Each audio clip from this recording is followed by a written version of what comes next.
college football Final Four and bowl games are set, and we're going to keep recapping the committee's decisions all week long and offer up our analysis as well as an early preview of the games itself, an update on the latest coaching moves, as well as, of course, a recap of championship weekend as we go one-on-one today with Mike Huguenin, college football analyst for GridironNow.com on the OFN meeting room with Greg DePalma.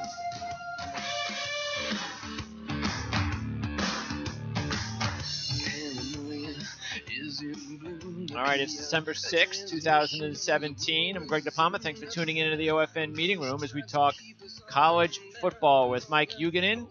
Mike, thanks for coming back and talking college football with us today. Oh, thanks for having me on. Appreciate it. Interesting end of the season, obviously. Some interesting bowl games coming up. And, yeah, I think the committee in its fourth year of the playoff, I think this one is the most controversial yet. And maybe that's a good thing? As far as I think the college football higher-ups love it. I can remember talking to Roy Kramer when he was the SEC commissioner, one of the leaders, founders and shakers behind the old BCS, and he said it many times, anytime you're talking college football is a good time, whether you're talking controversial stuff, normal stuff, good news, bad news, it keeps college football in the news, and that's a positive aspect for the sport.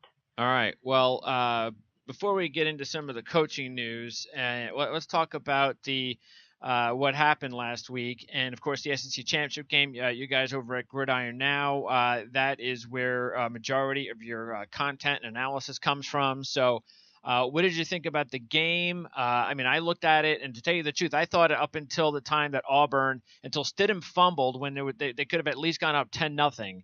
It looked to me like it was a carbon copy of the first game. Georgia didn't look good. Auburn was controlling the game. And one turnover just completely changed the game and the momentum. Yeah, and I think the Auburn first drive, they went right down the field. They got helped by a penalty. But, Kerryon Johnson's shoulder was an issue going into the game. Yep. He was not heavily used on the first possession, and there was a reason for that. He wasn't 100% healthy. Nope. And as the game went on, I think Georgia realized this dude's not going to kill us this game like he did last time. We'll focus on Stidham. We'll focus on the jet sweeps. We'll be really physical with their receivers, and they'll be inept offensively, and that's what happened. Johnson is such a vital part of the Auburn offense. I think the irony, Georgia went 3 deep with its tailbacks on Saturday, and the clinching touchdown was scored by their third stringer, DeAndre Swift, the true freshman. Auburn went into the season with arguably the best pair of running backs in the SEC and maybe the nation with Petway and Johnson. Well, Petway got hurt early this year. Johnson got banged up, and they really had nothing else. And, the Cam Martin was never used this year. It's like the Auburn coaches were, okay, we're riding with Kerryon Johnson. If we can't ride with him, we can't run the ball. So, and they couldn't run the ball. Now, Georgia is a good team. They obviously played better. But I think Kerryon Johnson's health, frankly, was the deciding factor in that game. If he's healthy, it's certainly much closer. And as you pointed out, I mean, Auburn defense kept them in the game until the third quarter, late in the third quarter. And by then, I think the defense was worn out because the offense wasn't doing it. Yeah, and, it looked like to me, I don't know if it was just rest at halftime or if it was like one of those situations that you've seen before in the movies, which is going back to North Dallas 40, which happens, which you go into the locker room, a guy's injured, and you come out, and all of a sudden you see fresh legs. And I saw that from Kerryon Johnson the first few times he touched the ball in the second half. I was like, wait, where's this extra speed coming from that I didn't see in the first half? But then he fumbled. And once he fumbled, it was like that was it. It looked like they had something going until the fumble. Yeah, I think you're right. I think they deflated. Because, again, I think if you're a defense going against a very physical offensive front for Georgia. Now, that offensive front for Georgia, Auburn dominated them in the first game. Well, the Auburn defense wasn't on the field for the entire first game. So, like they were this past Saturday outside the first drive. And I think they did get worn down. Georgia kept pounding on them. I think Georgia threw the ball more effectively, early down passes, Javon Wims. They actually threw to a tight end, which was rare. And, Chubb, Sonny Michel, I know Michel got hurt, DeAndre Swift, those are good running backs. And you keep chipping away at a team that's tired. and good stuff tends to happen when you chip away, and that's what Georgia did. Again, Auburn had a really good season. You still can't explain the loss to LSU, but losing to Clemson at Clemson, certainly nothing to be ashamed of. Sure. Splitting with Georgia, and who knows if Johnson's healthy, what happens in the SEC championship game. But this is a good team. Yeah. And again, I think Kerryon Johnson's health was the big determining factor in their loss. Yeah, and for Georgia, it doesn't really matter how they did it. It doesn't matter what kind of injuries Auburn had. Fact is, psychologically, the switch that happened for them in that game, especially as the game wore on, you could just tell the confidence, and all of a sudden, just the belief returned. And I remember going into the game saying that, watch out for Georgia if they win this game, because I know everybody's talking about, hey, Auburn, they beat Alabama, they beat Georgia. If they beat Georgia again, they're probably the favorite. But what if Georgia beats Auburn? And this is exactly why, even though I was looking at the odds and Georgia's the 4th out of 4 teams, I'm like, seriously, 4th out of 4 teams? I'll take that bet, because not that the odds are very big, because they're all kind of sandwiched, all 4 of them. There's no real true dominant team going into the Final Four. But I just, this Georgia team, they've got the defense, and they also are in a situation where they're not going to have to worry about an Auburn defense against Oklahoma. So I'm starting to feel good about this Georgia team. Yeah, I think the advantage for Georgia in the game against Oklahoma has the worst front 4 of the 4 teams left. That's not an overly physical group. Clemson's front is tremendous. Georgia's front's really good. Alabama's front's obviously good, and Oklahoma's front, I would just argue, is good, not anything close to elite. And when you're Georgia and you want to run the ball between the tackles, of the 3 possible opponents, Oklahoma is by far the best, because Oklahoma can be run on. Yeah. Now the flip side, Drew Lock threw 4 TD passes against Georgia. Drew Lock isn't in Baker Mayfield's class. Sure. Georgia did not go against very many good passing offenses in the SEC. Yep. So I think Mayfield's swagger, the ability for Oklahoma to go deep with a variety of different receivers, the big-time tight end in Mark Andrews, a good offensive line, especially with the tackles. It's a good matchup for Oklahoma everywhere, I would argue, except for the Oklahoma defensive front going against the Dogs' offensive line, because I think that's a clear win for Georgia.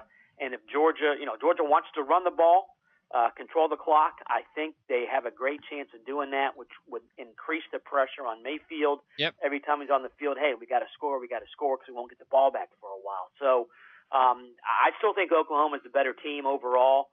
But the Georgia offensive front, that Georgia running game, how physical they are, I think they're going to be able to line up and run the ball right down Oklahoma's throat. Yeah, I actually, if I'm going in and if I'm a betting man, which I am, I'm saying, you know what? I'll take the 2 teams into the Georgia-Oklahoma game, because they're the 2 longer shots. Clemson, Alabama, the top 2 favorites. Then you have Georgia, Oklahoma, because I do believe that the winner of Georgia, Oklahoma has every great bit. Chance to yes, win it all. correct. I agree with you. And right. with the odds in their favor, why not go that way?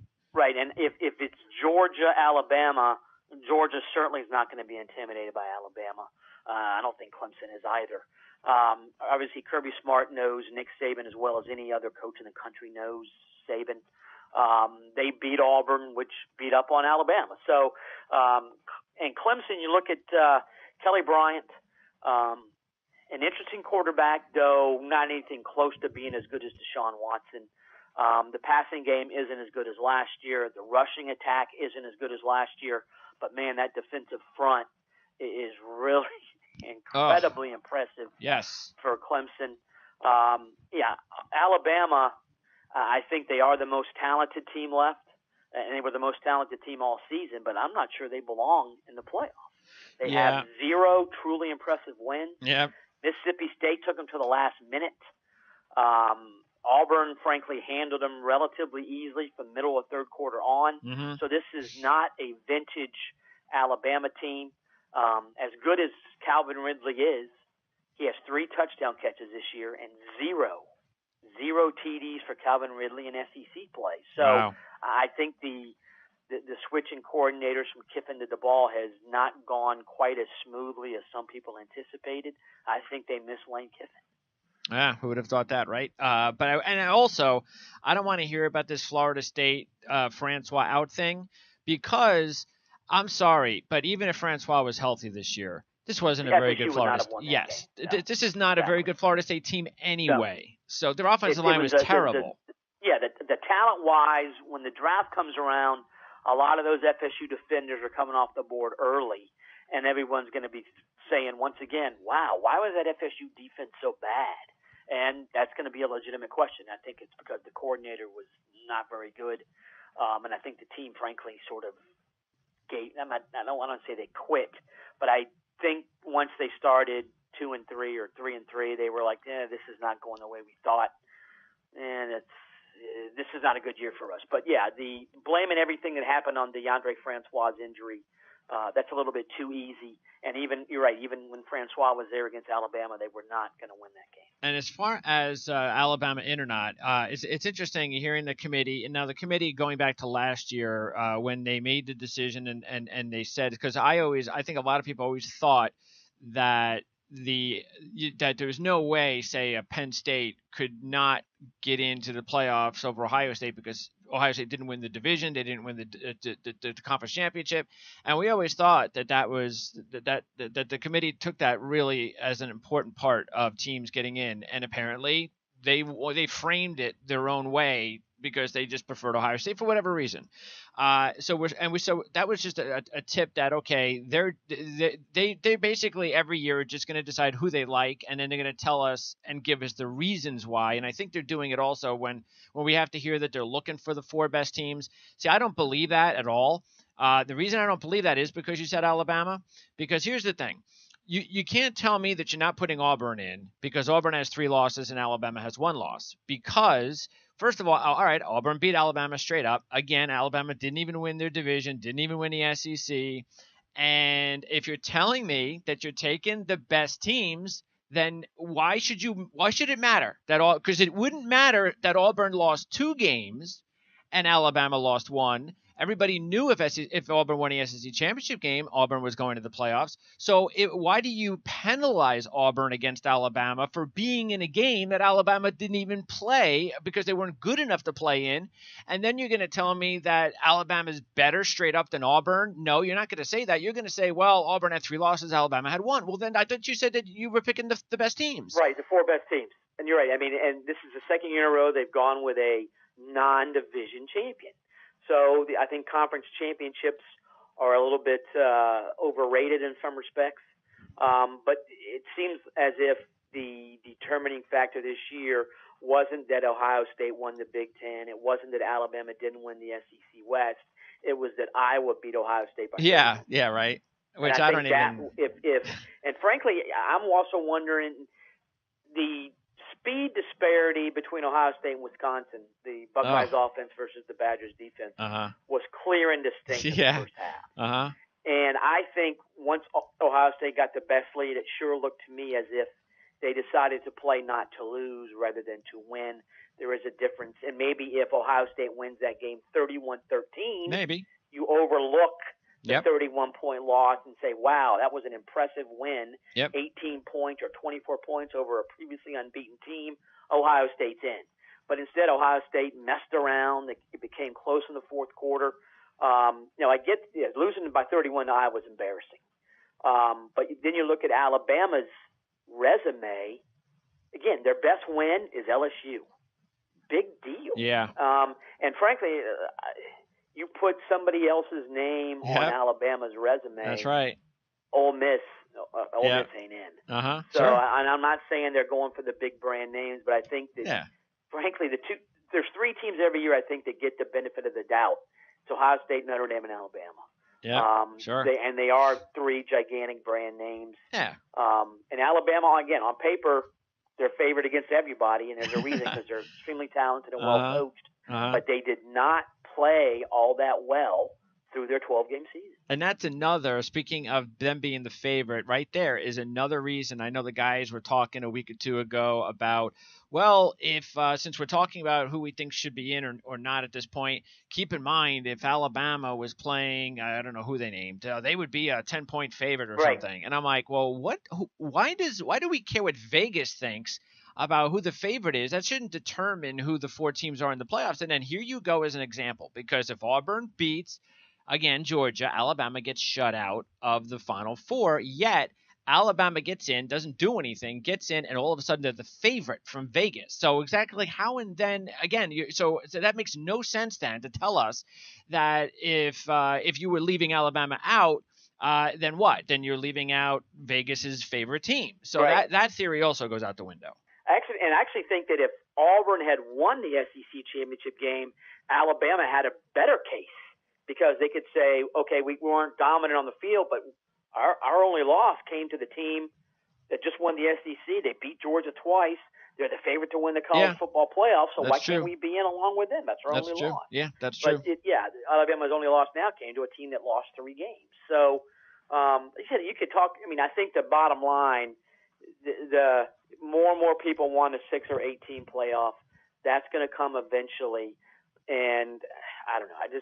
You look at the FCS playoffs. They have 24 teams in. I know. They're down to 8. New Hampshire is in the final 8. New Hampshire lost 4 games and finished 3rd in this league. Love it. Which is fine. Sure. They're playing good football. They pulled 2 upsets, but I don't want it ever to be like the NCAA basketball tournament. It's phenomenal theater. It's the best 2 weeks of sports anywhere, anytime. But UConn won the national title after finishing 500 in its league. College football should be, frankly, above that. You need a cutoff point. I know people want, why isn't UCF in the playoff? The more teams you get in, the less chance I think that the truly best team wins. And it might sound counterintuitive, but the more games you play, the more chances there are for injuries, all that kind of stuff. So I have no problem with 4 teams. Was Nick Saban the one that said that? I heard it, that he thinks it would be a good idea to try to ensure that the scheduling. No, that was not Saban. Who was I it? believe that was David Shaw. Okay. Because the Pac-12, Big Ten, and Big 12 all play 9-game conference schedules. The ACC and SEC play 8 games conference schedules each. So Shaw's thing was everything's not equal. Well, nothing's equal. Real life isn't equal. So, and playing 9 games in the SEC, it doesn't necessarily equate to playing 9 games in the Big 12. Just like playing 9 games in the Pac-12 doesn't equate to playing 9 games in the Big 12. Pac-12's better. So no one's ever going to be fully satisfied, though I would argue that had Wisconsin won, there'd be a heck of a lot less grief this year, because people would be saying, well, they're 13-0, they won the Big Ten. Of course. Well, they obviously they deserve to be in, that kind of stuff. Yeah. Even though I don't think anybody thinks Wisconsin's that good. Still. No, not after that game. So, yeah, that and I don't. Again, that also there was just something about this Ohio State team this year that, and you saw it in the Big Ten championship game, that you just and it was strange too, because after the team that they had, the young team that they had last year. You figured, wow, I mean, they went to the playoffs last year with all that youth. They bring back a senior quarterback. Boy, are they going to be good. And they were, I don't even know if they were better than last year's team. Yeah, they underachieved relative to their talent level. And that sounds weird. Oh my God, they finished 11-2. I think you could say the same thing for Alabama. Alabama, oh my God, look what they did to Ole Miss, 66-3. But that wasn't the Alabama team that showed up every week. Yeah. And I think that's the problem with Alabama and Ohio State. The players are talented, the coaches are great, and you get perturbed at them when they don't crush teams like they should, but they don't crush teams like they should. So there is something, I think, yeah, you're right. Ohio State this year, they did not look good game to game, and frankly, neither did Alabama. And it's interesting that those 2 teams, arguably the 2 most talented teams in the nation, top to bottom, 1 through 85, and yet they combined to lose 3 games. Mm-hmm. And again, Ohio State's loss to Iowa is inexplicable. The fact that Alabama had to sweat it out against Mississippi State is inexplicable in a way. Auburn, again, dominated them midway through the 3rd quarter on. So, yeah, these teams were not nearly as dominant as expected, and yet Alabama's has a chance to play for the national title. And I don't think anybody would really be shocked if they won at all. By the way, what is the status on Deion Hamilton? He's not playing. So he he's, is not going gone. to come back. So And I know because they kept talking about, well, Alabama's got to get healthy and I get healthy, and I'm saying okay, but well, they're getting Christian Miller back. Yeah, I know. Who is a good outside pass Sure. rusher. And, that team is they're still immensely talented. And Minka Fitzpatrick should be 100% healthy for the semifinal. He's That's awesome. a big deal. Yes. But I think it goes back to Alabama offensively. You fear them in a way, but they're not as fearsome as they were last year. And I think that's the missing ingredient is the coordinator. I think Kiffin called plays differently than the Bowl does. Yeah. And they look again, and Hurts has regressed in some respects as a passer, which wasn't supposed to happen. The idea that he has the most carries on the team to me is shocking, considering the depth of their running back situation. Yeah, again, it makes no sense. Calvin Ridley, 0 TD catches in SEC play. You're going against Ole Miss, which can't defend anyone. You're going against Arkansas, which can't defend anyone. Sure. You're going against Mississippi State, whose corners are not good. You played against Tennessee. I mean, it's mind-blowing that Ridley had 0 TD catches in SEC. Yeah, I mean, what they should have been doing is using some of these games, especially when the games were over in the second quarter, as a way of practicing. So when you get to the big games, maybe you are, ready where the passing game, because the other guy that really hasn't done anything this year, which I know our lads thought he was going to, is Robert Foster. Right, nothing. Yeah, Foster is actually was rated a couple of months ago when the initial brochure came out for the draft as the 8th rated senior wide receiver in the draft, and he's done nothing. I'm not saying it's his fault. He was a 5-star recruit coming out of high school, national top 25 player, and he doesn't even have 20 career catches. And he's talented, and maybe he had problem grasping the playbook or whatever. But another guy who's been highly disappointing is Bo Scarborough. Sure. And you still wonder about his conditioning. Maybe he's still not 100% from the injury last year in the national title game, though he's played every game. But it's interesting, again, that he is a clear and distinct number 3 option in the running game behind Hurts and Harris. But again, the team is loaded with talent. Yeah. And no one would be shocked if they won it. Well, maybe Saban should. Well, it didn't work last time, but maybe it'll work this time. Maybe he should, even though his offensive coordinator left, maybe he should get rid of his offensive coordinator and get somebody else in there calling plays. Well, I think there are people, Alabama fans, who expect perfection, and the Bowl is a guy who's taken a lot of criticism this year. Wait a second here, we've regressed. Yeah. My God, we want Lane Kiffin back, and no one thought that would ever be said. It's like Atlanta. It's like with Sarkisian. It's like that's the one big difference between the Falcons' offense this year. Is it's just one thing, and that's their coordinator. It's the guy calling plays.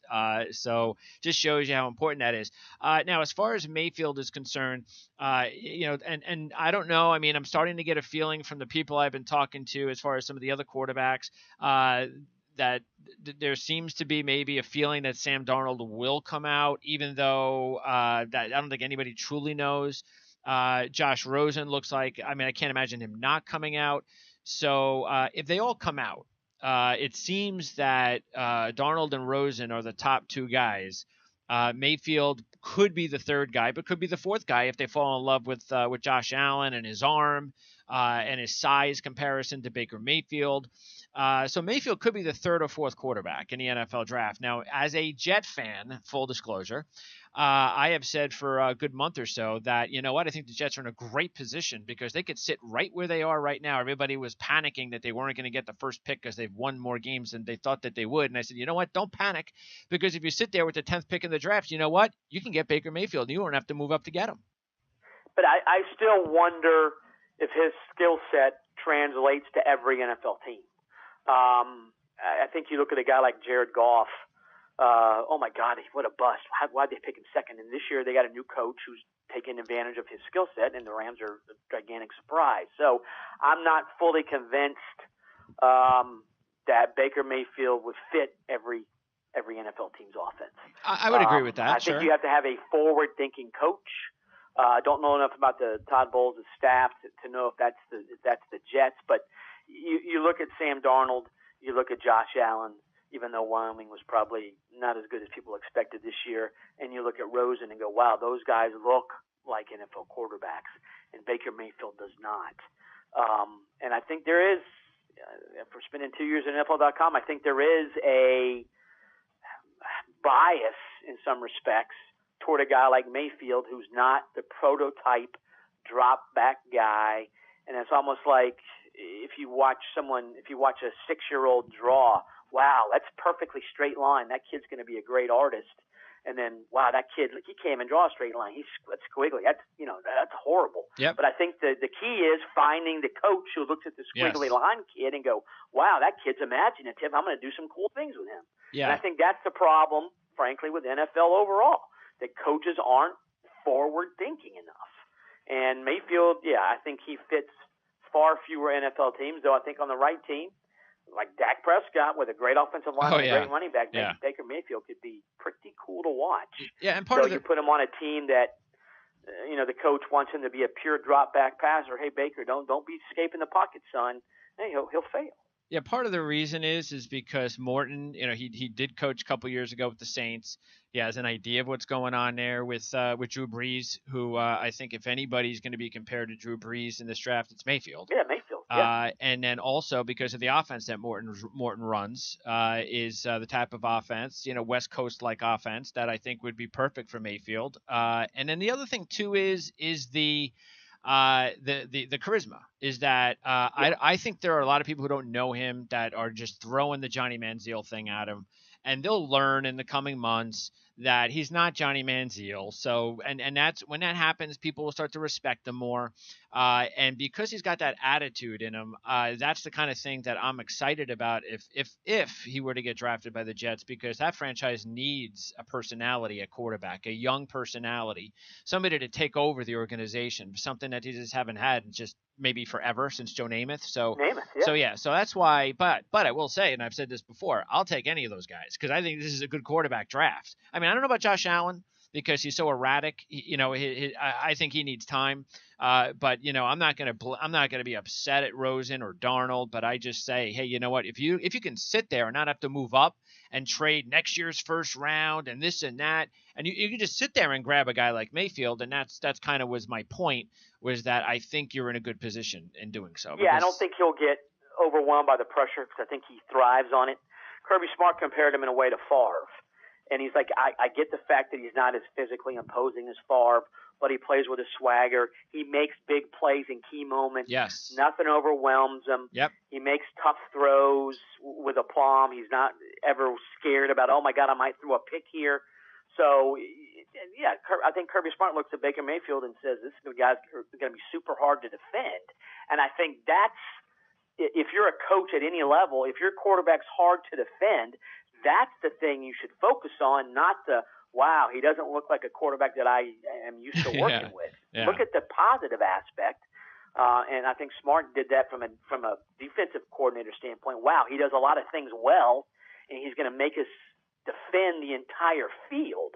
And I think that's the interesting thing about Georgia. Again, the quarterbacks in the SEC, there's obviously no one like Mayfield nationally. But, no. I mean, Drew Lock threw 4 TD passes. Sure, yeah.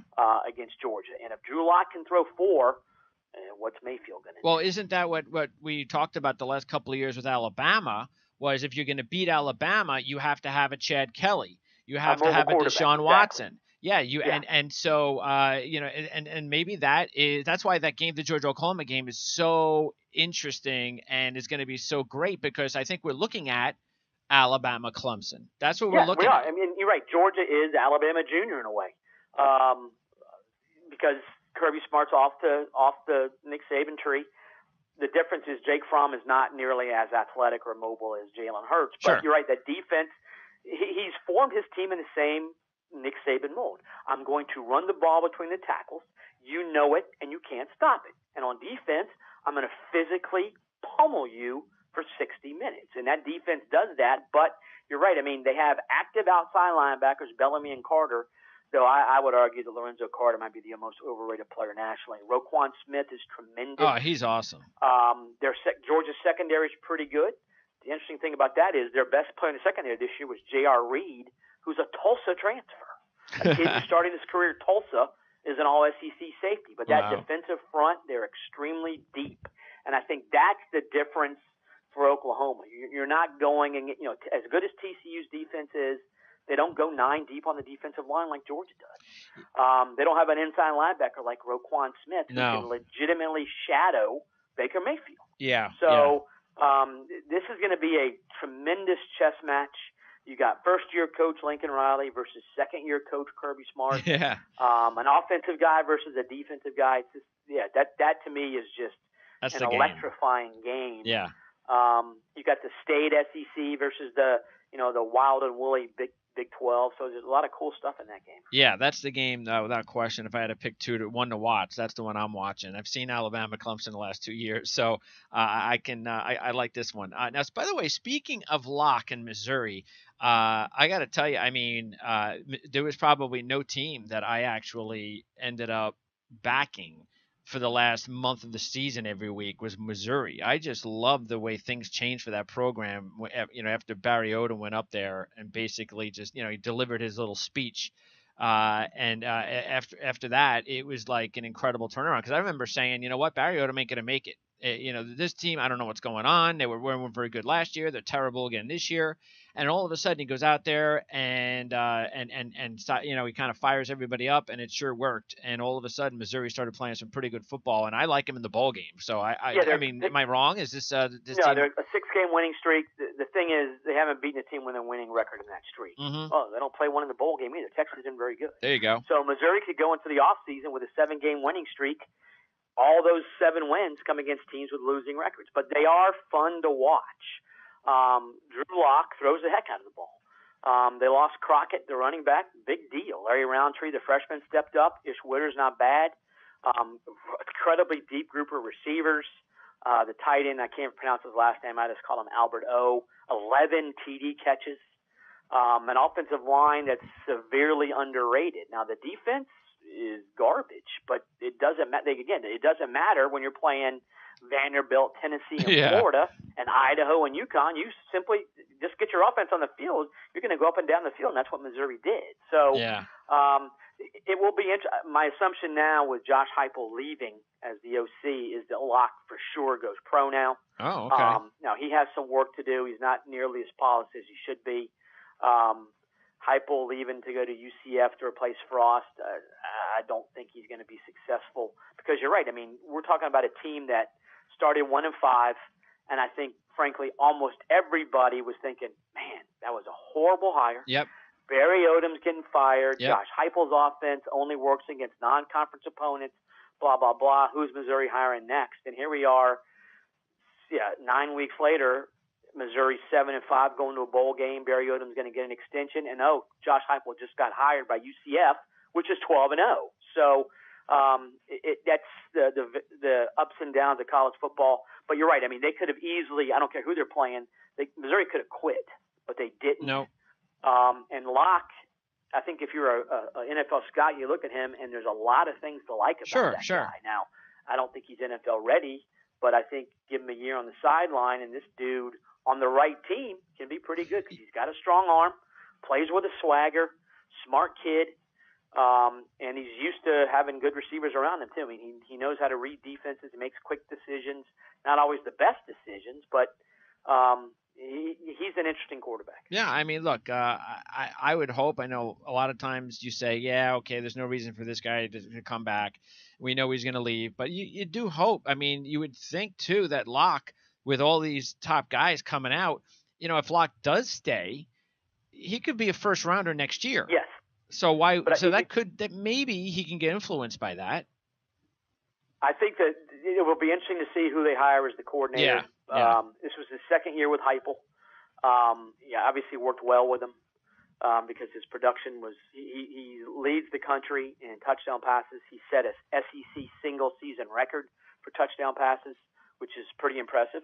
What did you notice that was different about him? What did you notice that what the light turned on? He understands the offense better this year. The running game is a little bit more consistent, so I think he doesn't feel like he has to do everything himself. Okay.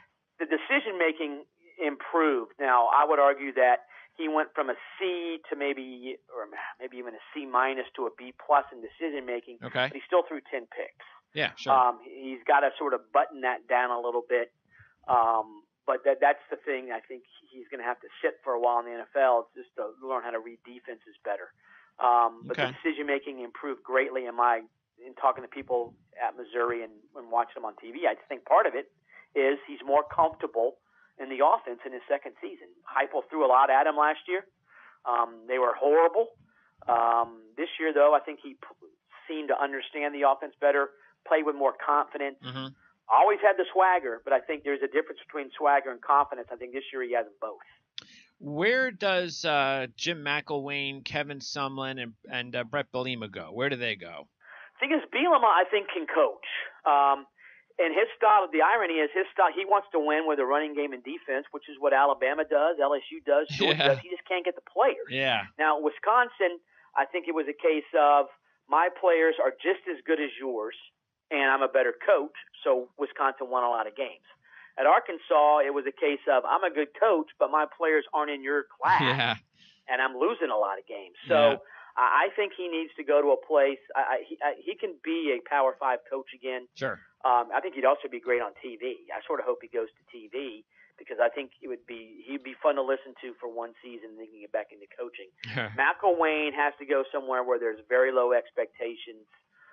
He might be a group of 5 guy. Yeah. Or a guy like Oregon State where if you go 7-5, I know they hired a coach, but that's the kind of program, you're not expected to do a lot because McElwain, I think, is a good X's and O's guy. He's a horrible recruiter, very ill-suited to being in the spotlight. I think he's a group of 5 guy. Someone, I think, he was supposedly the number 1 candidate at UCF. I live in Orlando, and that was the hot name. And then all of a sudden, nope, not the hot name anymore. He's pulled himself out of the running. He thinks he can get a Power 5 job. So someone's a really good recruiter. Yeah, he won 8 games every single season he was there except one. He's a good coach. He's a good coach. I just think things just didn't work out there. If Texas A&M were in the SEC East, he'd still be the coach there. Sure. Because they'd be winning 9 and 10 games instead of 8 games. Yeah. So it will be interesting to see how much he wants to get back into coaching. I think he thought, again, he could get and maybe he's in play at Oregon. That's true. Do well there. I think he recruits Southern California extremely well. Yeah. He knows what he's doing. And the irony is his offense never was an issue. He went out and hired John Chavis as great move defensive coordinator, a guy who coached forever in the SEC. Yep. And it was seen as a coup when he hired him. Yep. And Chavis's defenses let him down. Yeah. And that's, I think, still mystifying to some. But A&M's run defense, they played 8 SEC games this year. They gave up 200 yards rushing in 7 of those 8. Yeah, last year was the disappointing one with all that talent they had last year. Yes. I mean, that was the one. Even though I know, of course, Garrett was banged up a little bit like he is in the NFL this year, but still, there was so much talent on that team last year that you didn't understand what was going on here. How come the defense? And they did a horrible job in analyzing high school linebackers, signed a bunch of bad ones. This year, though, they had 2 good ones, Terrell Dodson and Otara Alaka, who both are back next year. So Jimbo Fisher's defense next year will, I think, be appreciably better. And he's going to get the credit, which is the way it works in coaching. Yeah, sure. But presumably his defensive coordinator will make better use of those guys than Chavis did. Yeah, there's talent there. But what do you think about now? Chad Morris, is he pretty much now looking like a lock at Arkansas? Yeah, I think that's a pretty interesting hire. He's a spread guy, obviously, a lot different than Bielema. Extensive background in Texas, and that should help her in recruiting. Because if you're Arkansas, you could sign the 5 best players in Arkansas every year, and I'm not sure there's any state in the SEC footprint that produces less talent. Maybe Kentucky. Wow. So you got to go to Texas to find a bunch of players. You got to get second-tier guys from Louisiana, Alabama, Mississippi, Florida. They don't recruit Florida very well. That needs to change. But the interesting thing is Devin White, the really good LSU linebacker. He was leaning toward Arkansas. When he was being recruited, then LSU comes in, and he's a Louisiana kid, so he stays, quote-unquote, home. That's the problem, though. Arkansas came in second on a lot of guys. Yep. And Morris presumably will do a much better job in Texas than Bielema did. And his offense is more appealing. I think if you're a college coach these days, and if you want to run a pro set attack with a fullback, you ain't signed him any good receivers. Whereas I think Chad Morris, he can say, look what I did with Cortland Sutton. Yep. And I think receivers would go, yeah, you're right. I'm going to come and play for you because I'm going to get 60 catches a game. So, and the SMU's leading receiver this year was Trey Quinn, a transfer from LSU. I think he caught 3 passes in 2 years at LSU. I think he's over 90 this year. Wow. So that offense is fun to play in.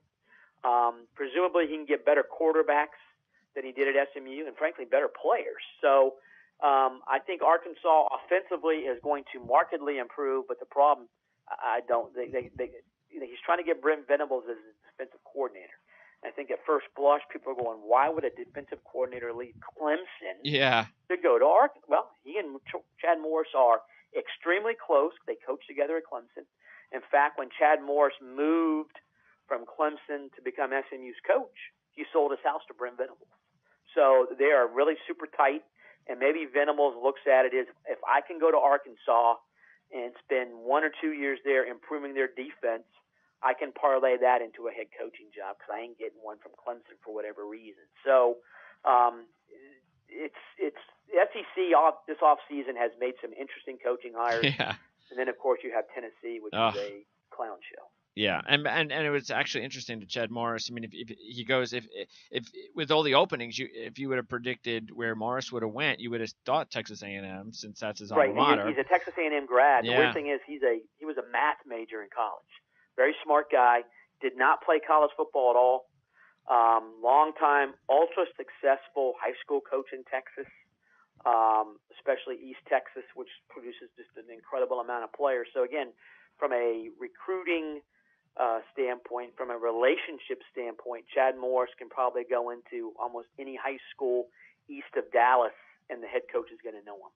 So that's going to be big, I think, for Arkansas's recruiting. All right, so Tennessee, though, there's still, I mean, no, anybody can guess, right? There's just absolutely no idea to It looks like they're set on hiring a defensive coordinator, which is interesting in and of itself. You hear Jeremy Pruitt, the Alabama defensive coordinator. You hear Kevin Steele, the Auburn defensive coordinator, who happens to be a UT grad. I was talking to someone, they said, if John Curry had made these hires, people would be up in arms. Well, it's Fulmer, so everyone's like, well, Phil knows what he's doing. Yeah. I don't know if that's true or not. You hear reports that Fulmer legitimately sabotaged John Curry's coaching search, and I frankly believe those stories. So, the Tennessee coaching situation, it's a clown show. The way it's gone down is brutal. And it appeared as if John Curry sort of went off the reservation and was legitimately talking to Mike Leach. And that fell through because Curry was fired. It's good that it fell through. Or Kevin Steele. Would you rather have Mike Leach or Jeremy Pruitt? I think I'd rather have Mike Leach. Yeah, with those comparisons, yes. I mean, now who do you defensively? Who do you think would be the top guy if you had to hire someone? Would it be Venables? Well, I think Pruitt is. Pruitt? Kevin Steele was a head coach before. Granted, it was at Baylor. Granted, it was 15 years ago. Yeah. I think I would lean toward Pruitt just because he hasn't done it yet, and that, given what Steele did, that gives him an advantage. I think, again, though, it's off the Saban tree. Yeah. That has not worked all that well for some teams in the SEC, though it appears it's working for Georgia. Pruitt's personality rubs some people the wrong way. He was at FSU for 1 year. He was at Georgia for 2. Didn't necessarily get along with everybody. This guy was a high school coach, I believe it was 9 years ago, so he's sort of a meteoric rise, considered a phenomenal talent evaluator, super intense, which can be a negative when it comes to coaching. It will be interesting. But again, I don't think the last couple of years, no SEC coach said, oh, my God, I'm going to get out-coached by Butch Jones. I don't think any SEC coach, frankly, would be worried about Jeremy Pruitt first off either, though. So yeah, that's true. And by the way, is Nick Saban ever going anywhere? There was a mention in Sports Illustrated this week that when they hired Ben McAdoo, that some entreaties were made with the Giants, and then eventually Saban's camp supposedly reached out, and then Saban's camp said, forget it. He's getting old. older. Yeah, time's running out. In his mid-60s. I think you can coach now into your mid-70s, and certainly he can. He's in phenomenal shape. But, man, I don't know.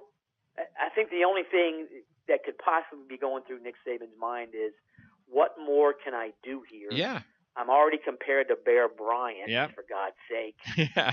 I'm alive and coaching, and the school's already built me a statue. So let's move on and try one. Let me try the NFL one more time. That would make sense. Yeah, I think it does in a way. But again, at what point though does Saban, I'm too old for this, or at what point does an NFL team look at Saban and go, we really want to hire a guy who's 66 years old? Yeah.